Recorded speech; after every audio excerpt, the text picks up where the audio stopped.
जगदीप धनखड़ 2003 में बीजेपी में शामिल हुए और फिर लगातार उनके सियासी करियर का ग्राफ चढ़ता ही गया।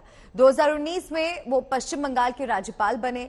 जगदीप धनखड़ राजस्थान के झुंझुनू से आते हैं। चलिए देखते हैं कैसा रहा उनका पूरा सियासी सफर।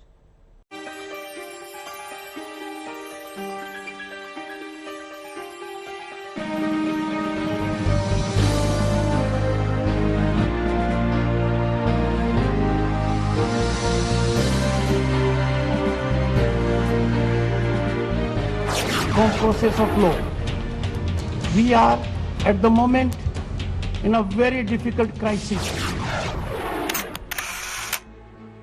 जगदीप धनखड़ का सियासी सफर 33 साल पुराना है, लेकिन वो देश की नजरों में तब आए जब पश्चिम बंगाल के राज्यपाल बने।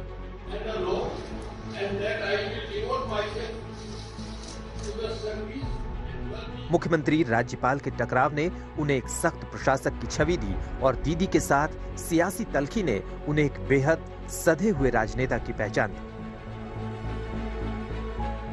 पीपल्स गवर्नर, लोगों के गवर्नर, लोगों के दिल पर राज करने वाले ऐसे शख्सियत के रूप में वो राज्यपाल के रूप में स्थापित हुए हैं और उन्होंने जिस तरीके से सार्वजनिक जीवन में सेवा की है और लंबे समय तक सेवा की है। बहुत कम राज्यपाल ऐसे होते हैं जो मीडिया से खुलकर बात करना पसंद करते हैं। जगदीप धनखड़ उन्हीं कम राज्यपालों में शुमार रहे। पश्चिम बंगाल का राज्यपाल रहते उन्होंने मीडिया से कभी परहेज नहीं किया।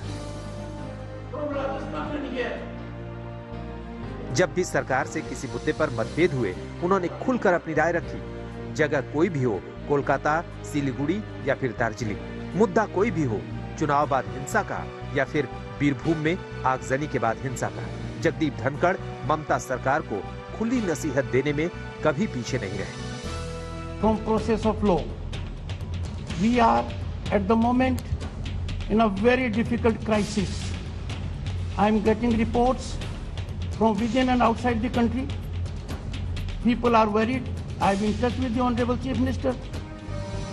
जगदीप धनखड़ राजस्थान के झुंझुनू जिले से आते हैं। जयपुर से करीब 200 किलोमीटर दूर झुंझुनू में एक छोटा सा गांव है किठाना। छोटे से गांव से निकलकर सियासी गलियारों से होते हुए उपराष्ट्रपति तक के सफर में किसान का बेटा होना जगदीप धनखड़ की मेहनत को धार देता रहा। धनखड़ जी एक साधारण परिवार से, किसान पुत्र, एग्रेरियन परिवार से, किसान की भूमि से आते हुए अपने जीवन में सामाजिक और आर्थिक बाधाओं को पार करते हुए उन्होंने अपने जीवन में उच्च लक्ष्य को प्राप्त करने में और सामाजिक जीवन के रूप में देश की सेवा करने में कोई कसर नहीं छोड़ी है। जगदीप धनखड़ को जानने वाले बताते हैं कि वो कभी राजनीति में आना नहीं चाहते थे, लेकिन उनके कुछ दोस्तों ने इसकी सलाह दी। धनखड़ ने अपनी राजनीति की शुरुआत जनता दल से की थी। 1989 में झुंझुनू से सांसद बने। पहली बार सांसद चुने जाने पर ही उन्हें बड़ा इनाम मिला। 1989 से 1991 तक वीपी सिंह और चंद्रशेखर की सरकार में उन्हें केंद्रीय मंत्री बनाया गया। हालांकि जब 1991 में हुए लोकसभा चुनाव में जनता दल ने जगदीप धनखड़ का टिकट काट दिया तो वो पार्टी छोड़कर कांग्रेस में शामिल हो गए। फिर अजमेर के किशनगढ़ से कांग्रेस पार्टी के टिकट पर 1993 में चुनाव लड़ा और विधायक बने। 2003 में उनका कांग्रेस से मोह भंग हुआ और वो कांग्रेस छोड़कर भाजपा में शामिल हो गए। 2019 में जगदीप धनखड़ को पश्चिम बंगाल का राज्यपाल बनाया गया। गांव के स्कूल से पढ़ाई करते हुए उन्होंने सैनिक स्कूल चित्तौड़गढ़ से अपनी शिक्षा ली।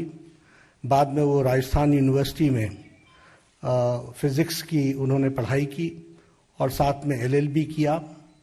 वह फर्स्ट जनरेशन के प्रोफेशनल हैं, यानी वकालत के रूप में वो फर्स्ट जनरेशन में वकील बने और बहुत ही कम समय में उन्होंने अपने आप को राजस्थान हाई कोर्ट में एक सक्षम वकील, एक प्रसिद्ध वकील के रूप में स्थापित किया और साथ ही साथ सुप्रीम कोर्ट में भी उन्होंने अपना नाम एक वकील के रूप में स्थापित किया।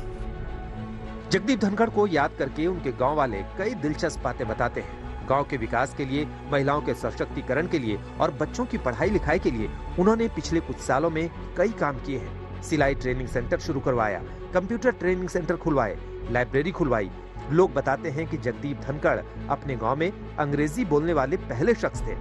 अब उनकी ख्वाहिश है कि गांव का हर लड़का धड़ल्ले से अंग्रेजी बोले, इसलिए गांव में स्पोकन इंग्लिश के क्लास भी खुलवाए।